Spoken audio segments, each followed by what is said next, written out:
All right, I definitely think an ace would have c-bet this flop. Um, and flush, and I rep all this. I rep an ace, and I rep clubs well.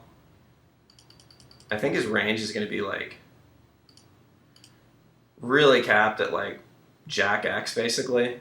That given that I don't really think I've done enough for him to be skeptical enough to continue versus me there, because I'm definitely going to follow through on the river with a bet.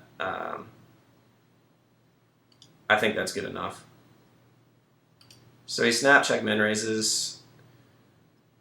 I don't think I've seen enough to be able to continue here. I think it might be close if the board was a rainbow.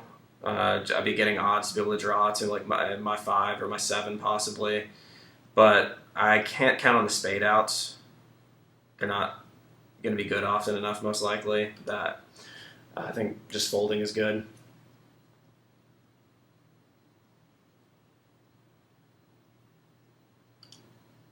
So yeah, I think he's a pretty good player so far. I mean, I don't think I've seen anything to think otherwise. I mean, it depends on his reasons for checking back the aces on the flop, but like if it's at all for the reason I'm saying, I think that's pretty good. I mean, if his logic is just checking to trap, like I don't think that's good enough. But if it's because he's aware enough of my range, I think it's great. Again, I just don't have much equity.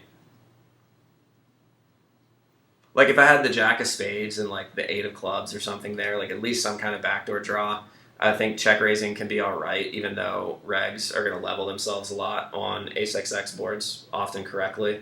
So I don't know. I think check folding there is best.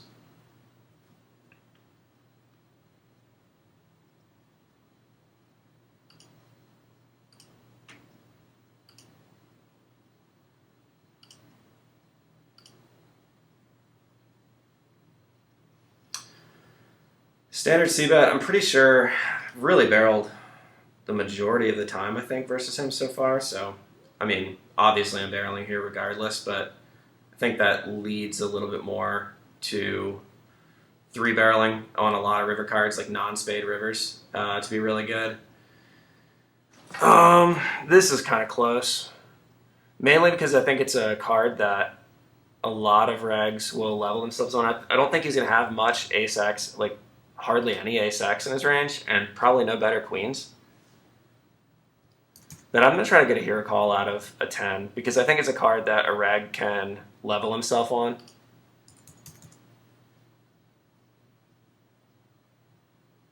And I don't think he's going to have king-jack. I mean, like I wouldn't assume. I would assume that would 3-bet or check raise spree. That given that I've seen that he's thinking, like, I mean, I just don't think, I think this is kind of close between a call and a fold, but I don't know. I mean, this is pretty close. I mean, I've seen a min raise here a decent amount that I think probably calling is better than folding. I don't think I've seen enough to 3-bet shove. If I had 9-7 suited, I would 3-bet shove though. So I'm gonna call. I think it's pretty close. But yeah, I think his range is like really capped at 10x there. I don't think he can have much else. And I think it's perceived as a board that a good thinking player, such as myself, is going to barrel correctly a lot.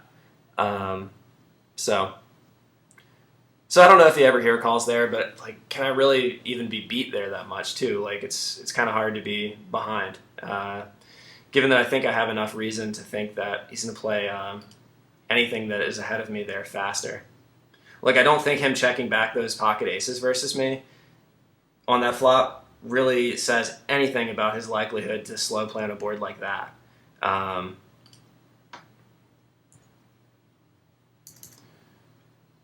Mainly because it's just a totally different situation.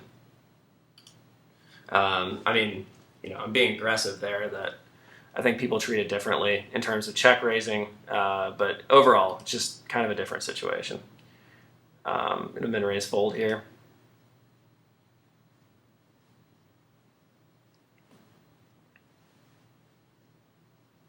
See, it doesn't seem to be raising a crazy amount. I'm going to min raise fold again. It's still a good hand for it. Like, I mean, I don't have tons of min raise folding hands in my range at that stack depth, but I think having some is definitely a good idea. You know, like a jack 3 off is definitely like going to be a lot better than like a 7-2 off. Like, even if you don't expect to get flatted so much, like just in terms of like how many hand combinations you have in your range, like you don't want to have all of them. You don't want to have like every piece of garbage in your range. You just have too many min raise folding hands. But the difference between jack 3 off and a hand like 7-2 off is just the card removal factor of having a jack. Like, that takes away some of the hands that he would flat or 3-bet shove, which is definitely important. I mean, it's like a small difference, but it's enough for it to certainly matter. So I'm going to play one more game versus him. I do think he's played pretty well so far. I mean, I don't think we've been in a whole lot of interesting spots, like, overall. But I haven't really seen him do anything bad either. I mean, he doesn't exactly seem so capable, but we haven't been to enough showdowns for me to say that for sure. I mean, maybe some of his one of his few check raises has been a bluff or something, but I mean, I haven't seen a not all in 3-bet yet. That, like, if he doesn't have a not all in 3-betting range, that would be a big leak.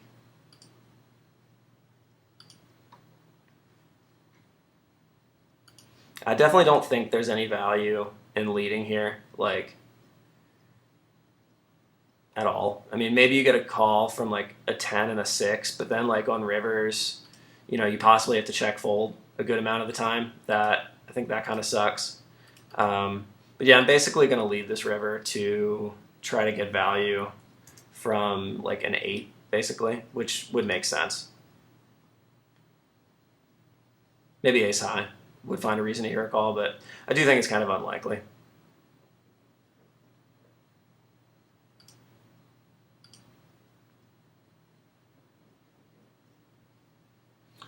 So yeah, his 3-betting, like, again, I mean, it's really slowed down a lot. Like, this is going to be a 3-bet shove.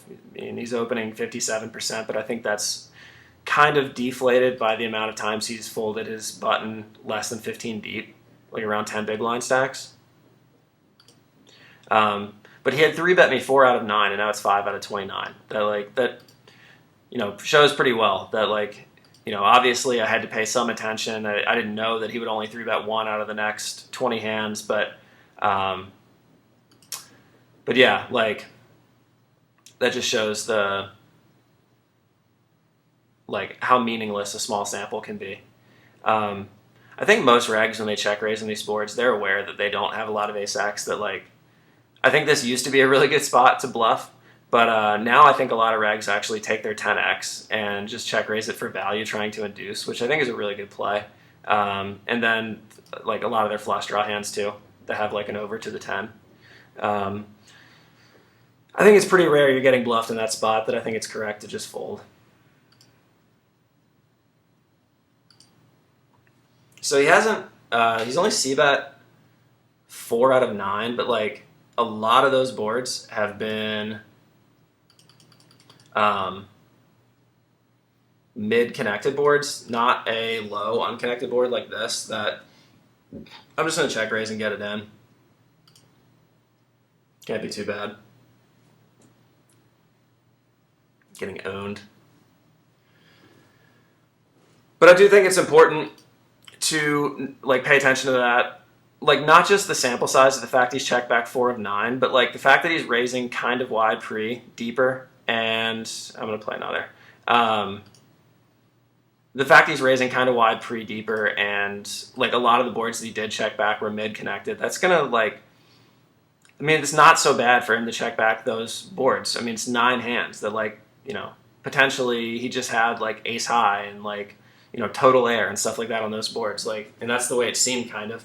That if that's the case, you know, it's just a factor of like the sample size and just random board textures that I'm not gonna assume he's just checking back like insanely fit or fold in all textures. I mean, I'm probably not going to be check raise bluffing him a ton there, but like, I mean, I have, good equity versus most everything that I think that's going to be fine. 9-3 suited is a pretty good 3-bet bluffing hand, and I haven't been very active with it. That I like doing that. He's opening a lot pre, so it's important for us to have a 3-bet bluffing range for sure.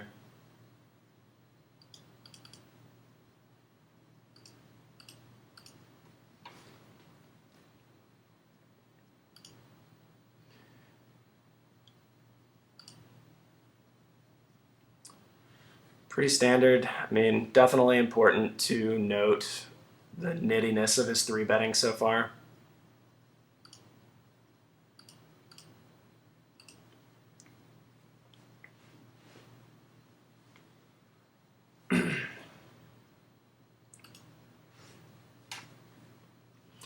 So yeah, like I'm just constantly, like when I started out, like I'm playing with population tendencies since I don't know anything about him. Now I'm like gradually adjusting as my like small sample sizes are building with him. Like I'm acquiring more and more information through like these growing like small but meaningful sample sizes, and I'm adjusting gradually away from the population tendencies I was using to dictate my play. I mean, until I start seeing that he's literally just 3-bet shoving, just small pairs here, I'm not folding these hands. But, you see people do too much stupid stuff. And it really is a stack depth where, like, given my open frequency right now, like, it would be fine to 3-bet shove me light. I mean, and given that he's, like, not 3-betting me much out of position, it seems so far, like, I probably should be opening, like, 90% or so.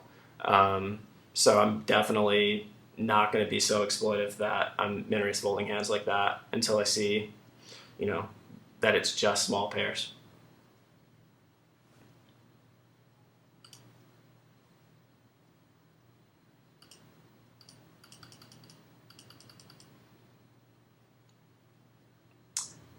It's not a bad board to check back. I mean, I guess like he has a lot of like mid-connected stuff that misses this board that really c-betting probably was best, honestly. Like until I see that he's playing, like if I'm getting check raised a lot, like this would be the kind of hand I would check back. But I had not seen that, so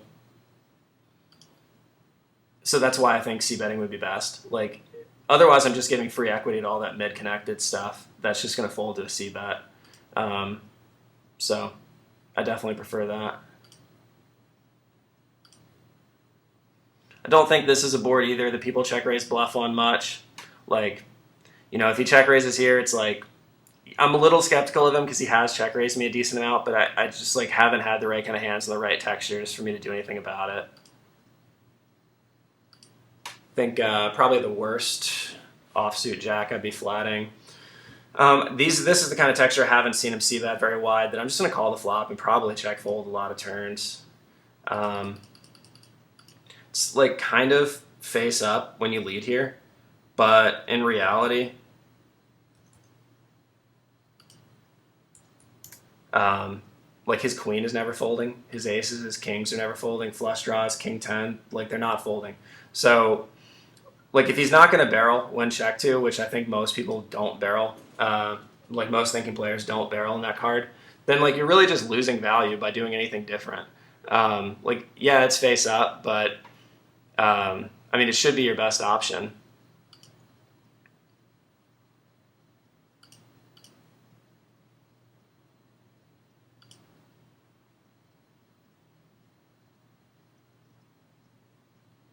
And like I don't want to put too much weight into his thought process. Like I don't want to give him too much credit so far. Like I mean, we haven't played that many hands that I don't know that much about him.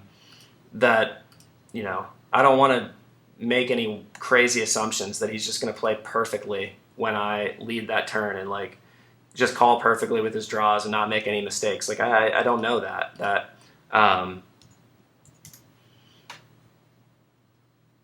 I don't want to adjust too drastically in that way. I think that's a big mistake a lot of people make. 10-6 off. It's like a hand I would probably flat, but I I think it's reasonable at least to 3-bet bluff with. I'm not overly excited about it, but it seemed to have been working pretty well so far. He's folded to 7 of my 9 3-bets, although a lot of them were 3-bet shoves. But he hasn't been seeming like he hasn't 4-bet me or anything like that. That I'm feeling pretty good about the non all-in 3-bets right now. Definitely important to note that he min-raise folded 11 deep. I mean, like I would assume he would, just because he seemed competent enough. I mean, he hasn't. I don't think he's doing it a ton from what I've seen, but he seems like a thinking player for sure. Like, pretty decent. That it would surprise me if he had no min-raise folding range there.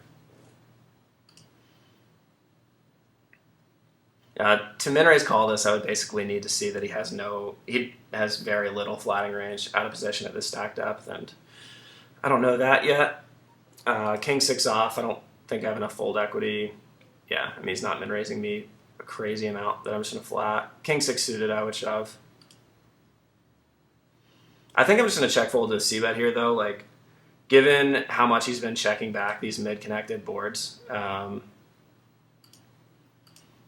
I mean, I think that, like, obviously a 10 and even, like, pocket 9s, probably a good 8 would be c-betting this flop. That I should have the best hand here a ton. And, maybe I get a value from, like, a worse 6, 7, 5x, stuff like that. God, like, it's pretty hard for him to have a 9 here. Like, yeah, it's really hard for him to have a 9, so I'm just going to overbet shove and get him. I think I can fold him off some hands and eliminate the opportunity of me getting bluffed if I check to him. But, like, really, it's so hard for him to have a 9x combination there. Like, if we think about it, like, 8-9, I'd be pretty shocked if 8-9 didn't see bet the flop. I mean, it's a pretty strong combo draw given, like, the pot with, like, the remaining effective stacks. Jack 9, I mean, yeah, Jack 9, Queen 9 being, like, a double gutter with an over, I expect that to see bet the flop. Like, Ace 9, King 9, I expect those to check back, but, like, I would expect those to probably fold to a turn lead. I mean, given how many pair combinations I can have, and their draws and all that strong, that, like, and he's probably not min-raising a ton of 4x hands at this stack depth, and, like, it's going to be kind of hard for him to have a lot of 4s. The way the hand played out as well. Like, I don't think he's going to be calling my turn lead with a ton of 4x hands. Some, for sure. But enough hands that, like, some random 8x, a6, like some 7x 2-pair combinations, like 7-6, maybe 8-7, maybe like a7 and stuff like that, 5x, like like I am ahead of some of that range, but, like, if I check a lot of that range, like, he does seem thinking that, like, potentially that range turns into a bluff, because it really does have a pretty decent opportunity to get a lot of my range that would check this river to fold. That kind of sucks. So I think it's a really close spot, and I'm kind of torn about it. I'll probably go back and think about that spot a lot. I mean, I think it kind of comes down to the fact that he can't have a whole lot of 9s, and I can have a ton of 9s. Like, but then the question is, like, do I want to turn showdown value into a bluff? Like, is there enough incentive for me to do that? Like, has he seemed creative enough that there's even that big of a risk of him bluffing when check to? I think that might be unlikely. He has seemed thinking, but he hasn't seemed that capable, really. So my gut tells me that I probably should have just checked the river, but my mind is trying to justify why that was a good play, and I'm not a fish. So, yeah, that's it. A lot of interesting spots. I think I was a little bit rusty, but overall, like, I think I was pretty situationally dead. I thought he played pretty well. So yeah, interested to look over that video. Thanks, guys.